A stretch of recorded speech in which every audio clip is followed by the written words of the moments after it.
I was like, what? All right, we got you're a corrupt surgeon selling organs on the black market. If you guys, ever get into this field, you might learn something. 10 years of medical school, residency shifts that turned your brain into mush, and a mountain of debt that makes your student loans look like a second mortgage on hell itself. You did everything right. You saved lives, stitched up traumas, pulled people these back videos are from so the good. edge. And what do you get?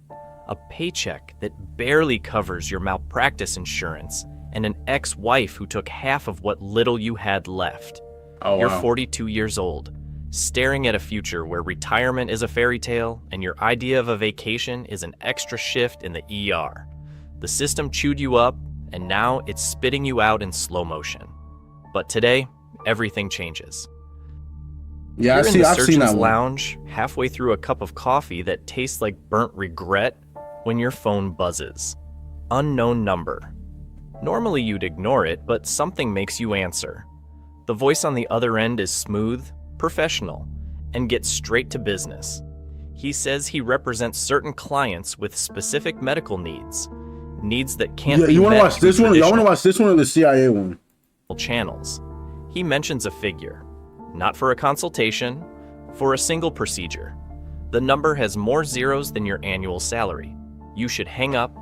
You should report this. But your brain is already doing the math. Nah, this one. Okay, One procedure, one.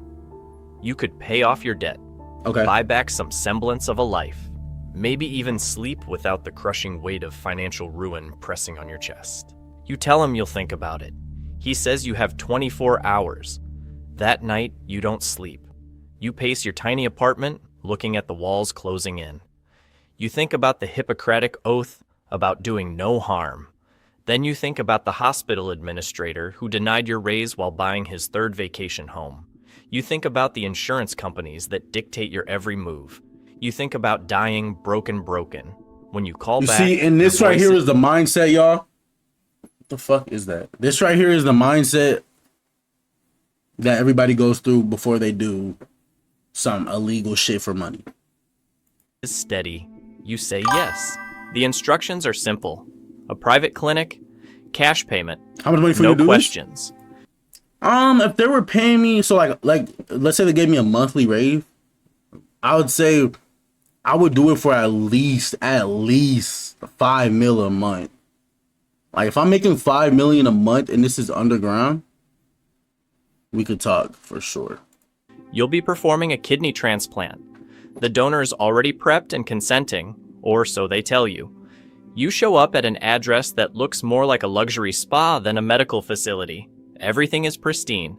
State-of-the-art equipment that makes your hospital look like a Civil War field tent. A nurse hands you scrubs. You notice she won't make eye contact. The procedure itself is routine. You've done hundreds of these. Your hands move with practiced precision, muscle memory taking over while your conscience screams in the background. The donor is unconscious, vitals stable. The recipient is wheeled in, desperate hope in their sedated eyes. You don't ask questions. You don't want answers. 3 hours later, it's done. Both patients are stable. You peel off your gloves, and a man in an expensive suit hands you an envelope. You feel the weight of it. He tells you that you did excellent work. He says they'll be in touch. You walk out of there with more money than you've made in 6 months of legitimate surgery. The envelope burns in your jacket pocket like radioactive guilt. For 2 weeks, you try to pretend it didn't happen. You go back to your regular shifts, save the patients you can, lose the ones you can't.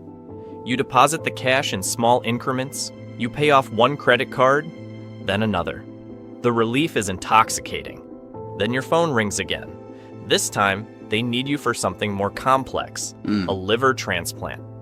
The money is double. You hesitate for exactly 5 seconds before agreeing. The second procedure is easier than the first. Not technically, medically, it's far more demanding. But emotionally, you've already crossed the line.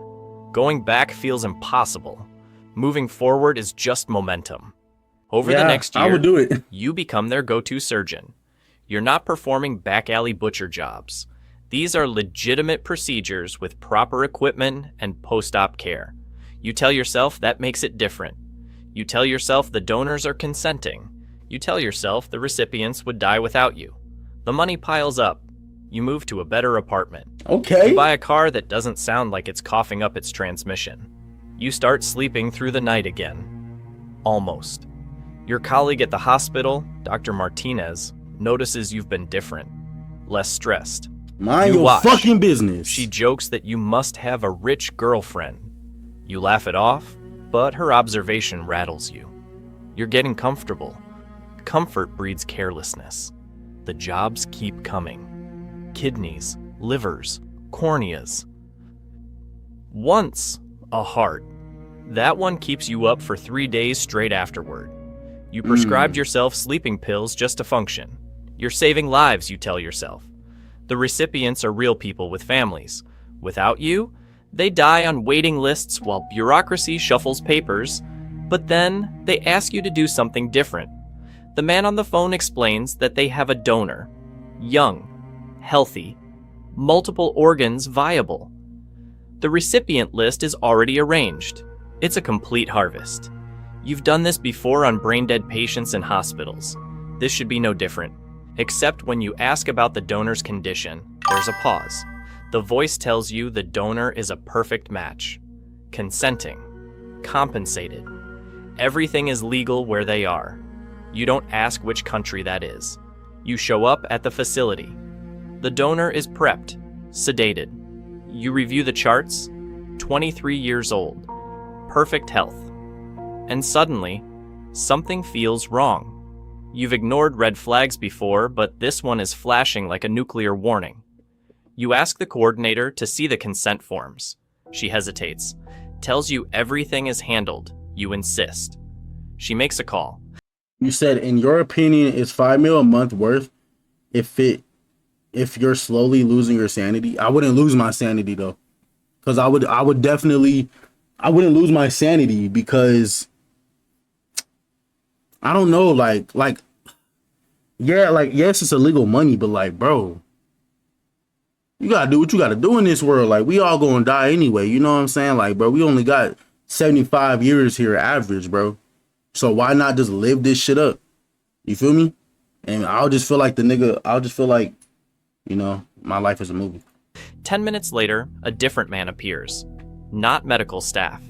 His suit is too nice. His smile too cold. He suggests you focus on the procedure. He reminds you how much you're being paid. He mentions, casually, that they know where you live, where you work. He shows you a photo on his phone. Okay, maybe not. It's Yeah, you if I gotta be entering this your deep, never apartment mind. building Nah. yesterday. The message is clear. You back away from the man, but there's nowhere to go. Nah. The room suddenly feels small. Nah. See, nah. That's no amount of money. I would never do something that could fall back on me in terms of like getting me killed. You know what I'm saying? Like, I'll do shit like in terms of like, oh, okay, you can go to jail for it. But like, nah, bro, fuck that. Smaller, the walls closing in. Your hands are shaking, not from fear of the procedure, but from the realization that you've been an idiot. You thought you were a freelance surgeon making ethical compromises. You were never freelance. You were being recruited, tested, and now you're owned. The man's smile doesn't waver. He tells you the donor is waiting. The recipients are waiting. Everything is ready. You have a choice, he says, but his tone makes it clear you don't. You can walk out right now, go home, sleep in your comfortable bed, and tomorrow, maybe someone visits your hospital. Maybe they're not so friendly. Maybe your career ends with questions about where that sudden cash came from. Or you can go into that Blackmail. operating Okay. room, do what you're exceptional at, and everyone walks away happy. Well, almost everyone. Your medical training screams at you to refuse. The Hippocratic Oath echoes in your skull like a ghost, but your survival instinct is louder.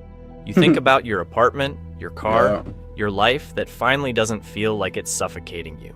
You think about what happens if you say no. Not just to you, but to your family, your reputation, everything you've built. You nod. The man pats your shoulder like you're a good dog and leaves. You scrub in. The donor's on the table, unconscious, draped and prepped. You don't look at the face. You can't. If you see a person, you'll break. So you do what you've been trained to do. You compartmentalize. This isn't a human. It's Compartmentalize. anatomy, organs, tissue, a problem to solve with a scalpel. The procedure takes 6 hours. Your hands move with mechanical precision, dissecting, clamping, harvesting. Kidney, liver, heart, lungs, corneas. Everything viable gets packed in transport coolers with the same care you'd use in a legitimate hospital. Your team, because yes, they've given you a team now, works in silent efficiency. Nobody makes eye contact. Nobody asks questions. When it's done, you peel off your gloves and walk out without looking back. They pay you enough to buy a house. Cash, you don't deposit it. You bury it in a storage unit like a serial killer hiding evidence. Because that's what you are now, isn't it? You didn't kill anyone directly. You didn't pull a trigger or swing a blade. But you disassembled a human being like a car in a chop shop. The distinction feels meaningless. For 3 months, you're a ghost. Yeah. You go through the motions at the hospital, but you're hollow. Your colleagues notice. Dr. Martinez corners you in the break room and asks if you're okay. You lie and say you're fine, just tired. She doesn't believe you, but she doesn't push. You're grateful for that. Then your phone rings again. You stare at the unknown number for 10 seconds before answering. The voice is familiar now. They need you for another harvest. You say no. The word comes out stronger than you expected. There's a long pause. The voice asks if you're sure. You say yes, you're done. You hang up. 2 days later, you're leaving the hospital after a double shift. It's 3 a.m. The parking garage is empty except for your car and a black van. You know what's coming before the doors open. 3 men step out. They don't say anything. They don't need to. You run. You make it maybe 20 feet before they tackle you. No guns, no knives. Just fists and boots. They work you over methodically, professionally. Ribs, gut, face. They're careful not to damage your hands. Can't have their surgeon unable to operate. When you're a broken mess on the concrete, one of them leans down and whispers that this is a warning. Next time, it's not you they visit. You spend 4 days in your own hospital with 3 cracked ribs, a concussion, and a shattered cheekbone. You tell everyone you got mugged. Dr. Martinez sits by your bed and calls bullshit. She's known you for 6 years. She knows when you're lying. She asks what you've gotten yourself into. You want to tell her. God, you want to tell someone. But the words stick in your throat like broken glass. When you're discharged, there's an envelope in your apartment. No note, just photos, your parents' house, your sister's college campus, Dr. Martinez leaving her apartment. The message is nuclear clear. You don't just belong to them. Everyone you care about is collateral. You call the number back. You tell them you're in. Whatever they need, whenever they need it. The voice sounds pleased. Welcome back, doctor. For the next 2 years, you become their ghost surgeon. You lose count of the procedures. 20, 30, the faces blur together. Damn. You stop trying to justify. Yeah, you do start to go insane. You stop I'm not gonna pretending lie. there's Now a that I'm moral looking at it. framework. You're a monster wearing scrubs, and the only thing keeping you going is the hope that maybe, someday, you'll find a way out that doesn't end with everyone you love dead. Then one night, you get a call that's different. The voice tells you to be at the warehouse in 1 hour. That's it. No details, no target profile, just the address and the clock ticking. You arrive expecting another routine nightmare. Instead, you find something that stops you cold. Strapped to the table isn't some criminal or debtor. It's a kid, maybe 16, unconscious, healthy. The man in the suit is waiting with that same dead-eyed smile. He explains like he's ordering coffee. Rich client needs a heart transplant. Compatible donor fell through. This boy was grabbed off the street 3 hours ago. What? Perfect match. Your hands start shaking. You've done terrible things. Carved up people who probably deserved it, or at least knew the game they were playing. But this is different. This is just some kid who was walking home. You say no. The word surprises you as much as it surprises him. He tilts his head like you just spoke a foreign language.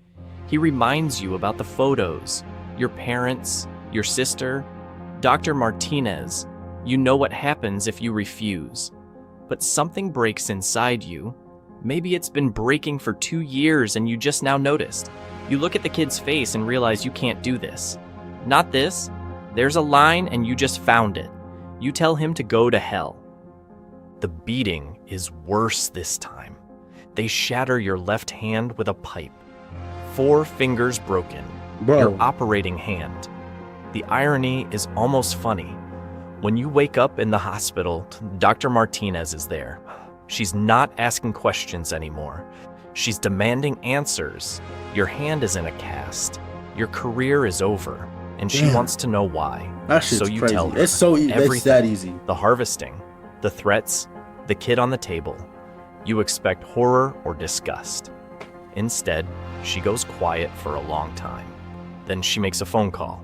72 hours later, you're in a federal building downtown.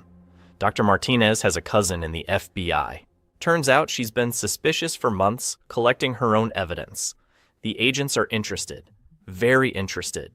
They offer you a deal. Full immunity in exchange for testimony and cooperation. They want the whole network. Names, locations, I don't know financial if that's a good records. idea. You'd be their star witness. But here's the catch. The trial is 8 months away. Until then, you have to go back. You have to keep operating. You have to pretend nothing his changed hand while was wearing a broken. wire and gathering evidence. 8 months of being a monster while secretly playing hero. The alternative is 20 years in federal prison for your role in multiple homicides. You take the deal because you're a coward, because you always take the deal that keeps you breathing. They fit you with a microscopic recording device and send you back into hell. The next 6 months are psychological warfare. Every procedure is documented, every conversation recorded. You smile at the Damn. same men who threaten your family. You steady your broken, half-healed hand and cut into people while federal agents listen to every word through your wire. You're building a case that will dismantle the entire operation, but the paranoia is eating you alive. You're certain they know, certain someone noticed the tiny camera, certain every day is your last. Then finally, raid day comes. You're mid-procedure when the doors explode inward. FBI, DEA, local police. Damn. The warehouse floods with agents. The man in the suit tries to run and gets tackled by 4 agents at once. The other surgeons are zip-tied. You stand there, hands up, covered in blood, waiting. An agent approaches and quietly removes your wire. She tells you it's over. Why the fuck would she do that in front of everybody? Relief lasts about 5 seconds before reality hits. You're not a hero. You're a criminal who cut a deal. The trial is a media circus. Your testimony puts 17 people away for life. The harvesting network is destroyed. You're painted as the brave whistleblower who brought down a criminal empire. But at night, you still see their faces. Every person you carved up. Every organ you stole. The kid you refused to kill is alive somewhere. Yeah. Probably doesn't even know how close he came. That's supposed to make you feel better. It doesn't. Witness protection offers you a new life, new name, Witness new protection. city, new identity. Your medical I'll license go to a is different country. permanently I just happen to know revoked, that this will make you. obviously. I'll go to a You'll different never country. practice medicine again. They set you up with a job as a medical equipment salesman. Irony so thick you could choke on it. Your parents are relocated with you. Your sister gets a new identity at a different school. Dr. Martinez stays behind, her life unchanged except for one less colleague to trust. You think about calling her sometimes. You never do. 5 years later, you're living in a small town in Montana. You sell hospital supplies and go to therapy twice a week. The nightmares are less frequent now. You've almost convinced yourself you're a normal person. But then you'll see an ambulance or smell antiseptic, and you're back in that warehouse, hands steady, carving into someone while they scream through sedation. You saved yourself by destroying others, then saved others by destroying yourself. There's no redemption arc here, no moment where it all makes sense. Just a former surgeon living under a fake name, selling That's bedpans, crazy. trying to forget the feeling of a scalpel in his hand. Some nights you wonder if you should have just let them kill you in that parking garage. Would have been simpler, would have been cleaner, but you're still breathing, still here, still carrying it all. That's the real punishment. Not prison, not death. Just living with what you became when survival was the only thing that mattered. You don't get to walk away clean from choices like these. Nope. There's no third act redemption, no moment where the music swells and you're forgiven. You traded pieces of your soul for survival, then traded survival for something that looks like freedom but feels like a different kind of cage. The debt doesn't disappear just because you switched sides. Every life you saved by testifying gets weighed against every body you dismembered for profit. The math never works out in your favor. Sometimes you'll meet someone new in Montana, and they'll ask what you did before sales. You've got your cover story memorized, but for a split second, you consider telling the truth. You never do. Because the truth is, you're not the whistleblower hero from the news coverage. You're just a coward who found his limit, and it happened to align with the FBI's interests. That's not bravery. That's just running out of places to hide. The real horror isn't what they made you do. It's how easy it was to start. Shakespeare. One phone call, one envelope, one rationalization. That's all it takes to become someone you'd never recognize. And the scariest part? You'd probably do it all again if you were back in that surgeon's lounge, drowning in debt, staring at that same phone screen. Facts. Because when survival is on the line, principles become negotiable. That's not a confession. It's just the truth nobody wants to admit until they're the ones making the choice. Yeah, I fuck with these videos. I fuck with them. Those are good. Those are some good videos, bro. Those are some good ass videos.